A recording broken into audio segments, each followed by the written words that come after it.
Hello everyone, I'm Kunal Upadhyay. I welcome you all to my YouTube channel. So हम lecture 3 discuss कर रहे थे.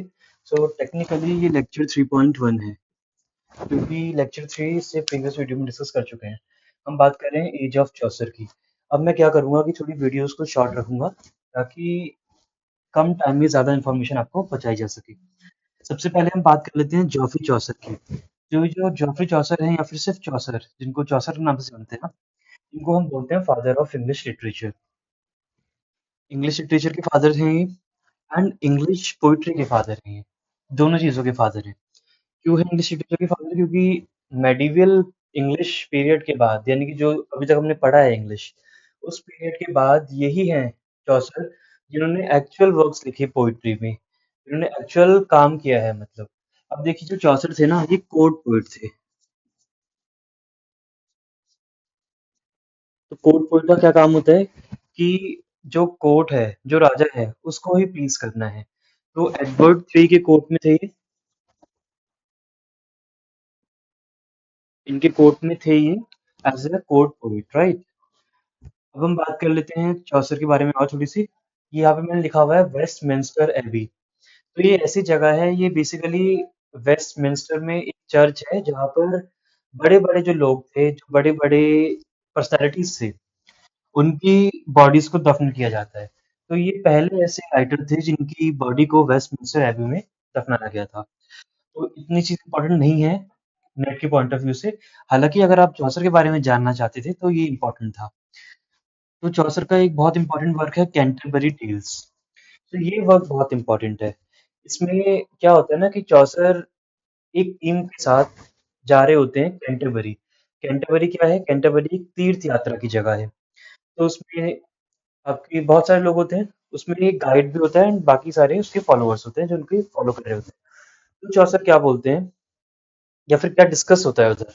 उधर ये डिस्कस होता है कि हम लोग जाएंगे, कैंटरबरी जाएंगे एंड इतना लंबा रास्ता काटने के लिए हम एक काम करेंगे कि अपनी अपनी स्टोरीज सुनाएंगे. वहाँ पे बहुत लोग थे, 20 से 30 लोग थे. सबको ये बोला गया कि अपनी अपनी स्टोरीज सुनाई जाएंगी. और जिसकी स्टोरी सबसे ज्यादा बोरिंग होगी, वो बंदा या फिर लड़की या फिर औरत जो भी है, वो खाना खिलाएगी बाकी क्रू को. तो ये डिसाइड हुआ था. तो उसमें लेडी ऑफ बाथ भी थी, उसमें नोबिलिटी के बारे में था, उसमें क्लर्जी मैन था, उसमें बहुत लोग थे जो कि मैं आपको अगले ही सीन में डिस्कस करूंगा. ये इंपॉर्टेंट है कैंटरबरी टेल्स और net point of view. And इसमें कुछ इंपॉर्टेंट कैरेक्टर्स हैं जो कि मैं आपको बताता हूँ अभी.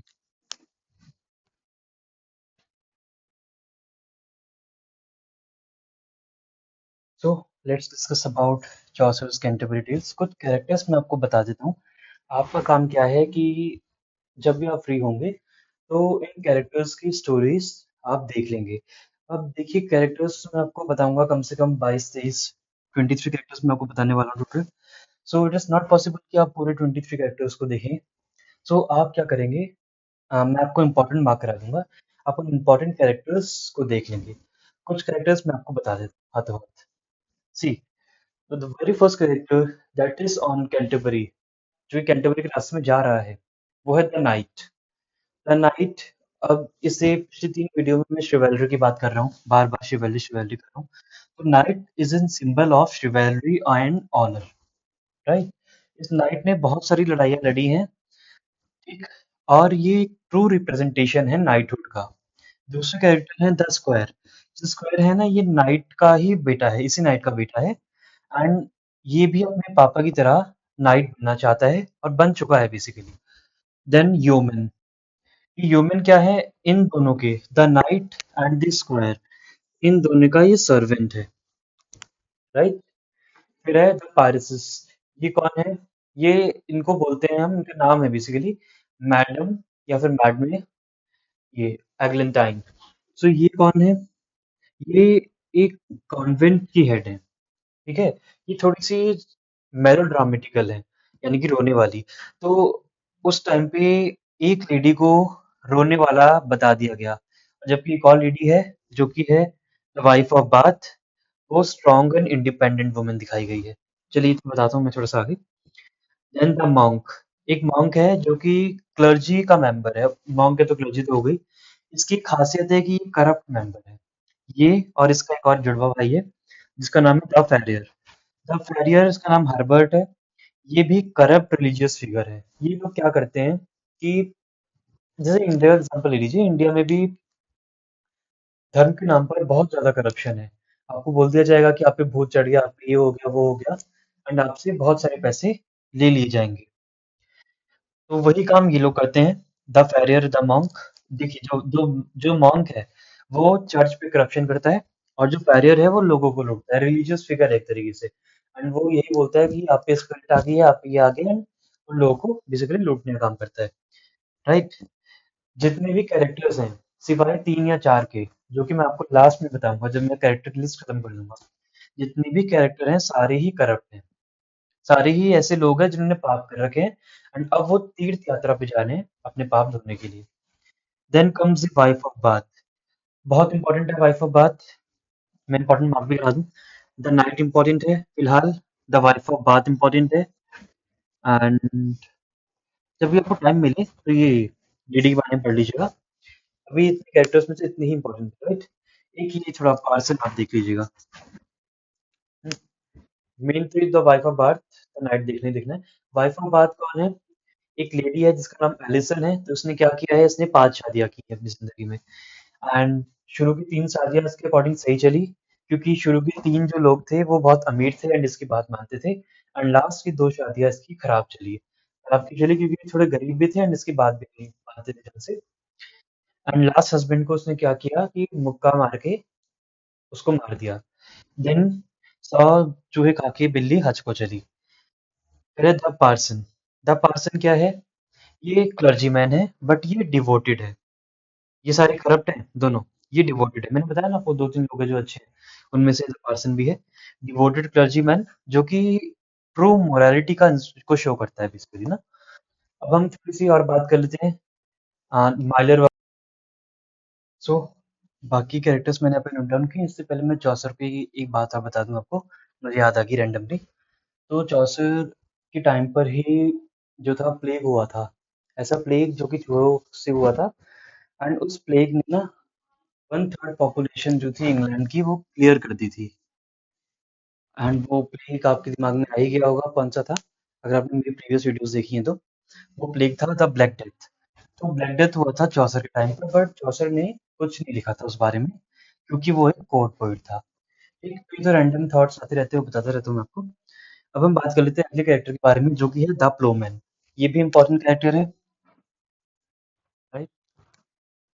द प्लोमैन क्या है ना, ये जो पार्सन हमने पढ़ा है अभी उसका भाई है, और ये हार्ड वर्किंग है और ऑनेस्ट फार्मर है, राइट। फिर है द मिलर, जो कि है रॉबिन।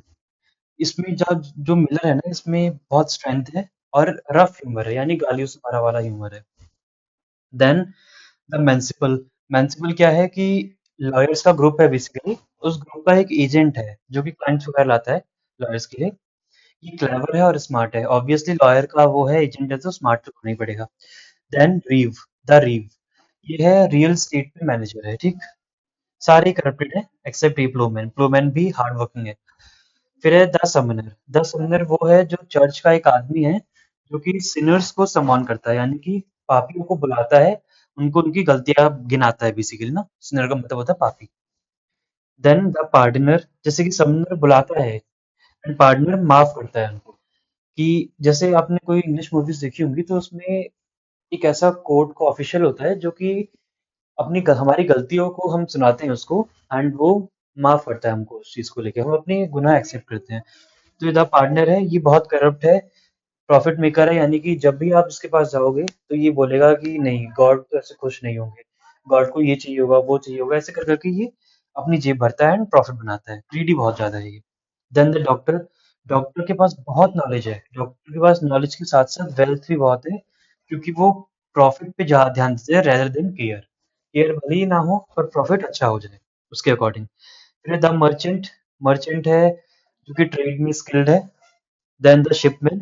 शिपमैन है द स्किल्ड सेलर, यानी कि जो जहाज में जाते थे pirates of Caribbean. The skilled sailor, the shipman, right. Then the franklin. जो फ्रैंकलिन है ये एक वेल्दी लैंड ओनर है।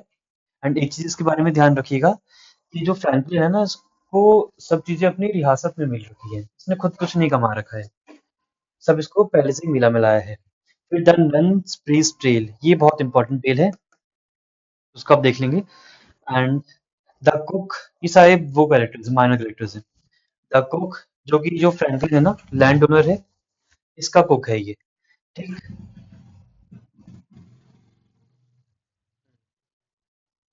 देन गिल्ड्समैन, गिल्ड्समैन कौन होते हैं? गिल्ड्समैन वो लोग होते हैं जो हर चीज में या किसी किसी चीज में प्रोफिशिएंट हो, जैसे कि ड्रायर हो गया, कारपेंटर हो गया, वीवर हो गया, जैसे छोटे मोटे जो प्रोफेशन होते हैं, ये बेसिकली गिल्ड्समैन का एक ग्रुप है। देन लास्ट कैरेक्टर है द हंट्समैन। हंट्समैन भी माइनर कैरेक्टर है। एंड हंट्समैन वही नाम से पता चल रहा है, हंटिंग करता है। और एक चीज और, हंट्समैन जो है ना वो शो करता है कि मिडिल क्लास का राइज कैसे हो रहा है। इतने कैरेक्टर्स है कैंटरबरी टेल्स में। इन कैरेक्टर्स के ना डीप वो है, हर कैरेक्टर अलग टाइप का दिखता है, हर कैरेक्टर के अलग प्रेफरेंसेस हैं। जैसे कि ये वाइफ ऑफ बात की बात कर लो, पिछले उसमें था, वाइफ ऑफ बात की बात कर लो तो दांतों के बीच में गैप है, वो बहुत भद्दा दिखता है। तो हर कैरेक्टर का अलग अलग है। सो आपको क्या करना है कि जो भी कैरेक्टर्स इंपॉर्टेंट मैंने आपको बताए हैं दो चार, उनका तो कर देना है, द पार्टनर का भी करना, and doctor merchant Shipman Franklin important नहीं है, मैंने स्पेस स्टील तो करनी है, प्रूवन करना ही है, राइट। इतने लोगों का तो आप एटलीस्ट होलिया एंड उनकी स्टोरीज आप देख लेंगे, वो बहुत इंपॉर्टेंट है। सबसे इंपॉर्टेंट इसमें वही थी, वाइफ का बात। ठीक है, तो सर के कुछ इंपॉर्टेंट वर्क्स को हम डिस्कस कर लेते हैं, फिर हम इस वीडियो को कंक्लूड कर देंगे। तो सिर्फ कैंटरबरी टेल्स के अलावा भी चौसर ने कुछ काम लिखे हुए हैं। बहुत लोगों को इतना लगता है कि कैंटरबरी टेल्स ही उसने लिखा हुआ है। तो 1372 से पहले उसने लिखा था the round mount on off रोज। तो ये ना फ्रेंच फ्रेज में, इससे पहले आपको एक बात बता दूं, तो चौसर है ना, उसके जो वर्क्स हैं या फिर जो उसकी लर्निंग है वो तीन फेज में डिवाइड है। पहला है फ्रेंच, दूसरा है इटालियन। पहले उन्होंने फ्रेंच पढ़ी, फिर उन्होंने इटालियन पढ़ी, फिर उन्होंने डिसाइड किया कि अब खुद का इंग्लिश लिटरेचर लिखा जाए, राइट। तो फिर उसके बाद दूसरा इंपॉर्टेंट वर्क है 1368 से 72 के बीच में, the book of the duchess, बहुत इंपॉर्टेंट है, पढ़ लेंगे फ्री टाइम मिलेगा तो, राइट। ये फ्रेंच फ्रेज में ही है।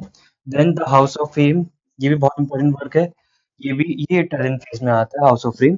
Then comes the parliament of fools, ये भी बहुत इंपॉर्टेंट वर्क है ना, ये भी इटालियन फेज के अंदर आता है। फिर 1382 से 86 के बीच में इन्होंने ये बोइस एंड ट्रॉयलस एंड क्रिसेड लिखा है, ये ट्रोजन वॉर के ऊपर टिप्पणी है। ट्रोजन वॉर है तो ऑब्वियसली इटालियन फेज के अंदर ही आएगा। ट्रोजन वॉर वगैरह ये अलग वीडियो में आपको बताऊंगा मैं। एंड 1380 से 87 के बीच में द पैलमन एंड द आर्साइट लिखी है, ये भी इटालियन फेज में आता है। एंड सी 1387 में इन्होंने the legend of the good woman लिखी हुई है, ये भी इटालियन फेज में आता है।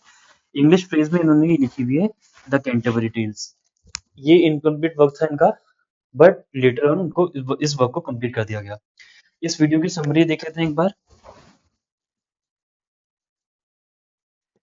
हमने डिस्कस किया चौसर के बारे में, हमने डिस्कस किया कैंटरबरी टेल्स के बारे में, हमने डिस्कस किया इंपॉर्टेंट वर्क्स ऑफ चौसर। तो ये थी आज की वीडियो। हम मिलते हैं अगली वीडियो में नेक्स्ट टॉपिक के साथ। इसके बाद एज ऑफ चौसर के बाद एलिजाबेथन एज हमारी शुरू हो जाती है। एंड बीच में मैं क्या करूंगा ना कि जो ये है कैंटरबरी टेल्स है, इसकी एक सेपरेट वीडियो बना दूंगा, वो आप लोग देख लेंगे ताकि आपको इजीली कैंटरबरी टेल्स समझ में आ जाए। नेट की पॉइंट ऑफ व्यू से कैंटरबरी टेल्स इंपॉर्टेंट है, एंड बाकी मैंने आपको इंपॉर्टेंट चीजें मार्क कराई दी हैं। सो मिलते हैं नेक्स्ट वीडियो में, तब तक के लिए पढ़ते रहिए।